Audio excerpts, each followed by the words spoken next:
అండి అందరికీ నేనైతే చాలా రోజులుగా కనకాంబరం మొక్కలు కనీసం వాటి గింజలు దొరికినా మొక్కలు పెంచుకుందామనే ఆలోచనతో ఉన్నాను. అవి దొరకట్లేదు, ఇవి దొరకట్లేదు. సరే అని నేను కేబుల్ ఆఫీస్ బిల్కి వెళ్ళినప్పుడు అక్కడ ఖాళీ ప్లేస్లో చాలా కనకాంబరం మొక్కలు అయితే ఉన్నాయి.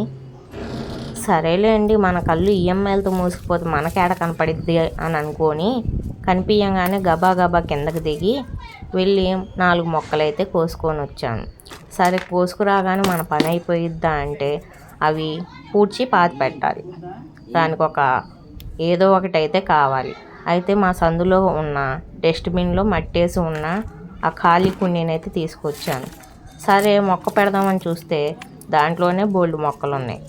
సరే ఇది క్లీన్ చేసి పెడదాం అనుకునే లోపల అలా మన చింటూ బ్రో ఉన్నాడు. అదే కప్ప పిల్లండి బాబు, అదేం లోనికి వెళ్ళట్లేదు, బయటికి వెళ్ళట్లేదు. అలా కాసేపు నాతో చుక్కలు చూయించి ఆడుకుంది. తీరా దానికి కూడా అర్థమైపోయిందేమో దీని ముఖానికి ఇది కూడా రాదు, నన్ను పంపించేటట్టు లేదు, ఇది మొక్క పెట్టేటట్టు లేదు అని చెప్పి ఆలోచించి తర్వాత బయటికి వెళ్ళిపోయింది. సరే అని చెప్పి వెంటనే 2 ఆయుధాలు మా ఆయనవి తీసుకొని వచ్చి మొక్కలైతే మెల్లగా అలా పాతి పెట్టానులేండి. అవి బతుకుతాయో సస్తాయో నాకైతే తెలియదు, కానీ బతకాలని అయితే దేవుణ్ణి కోరుకుంటున్నానండి.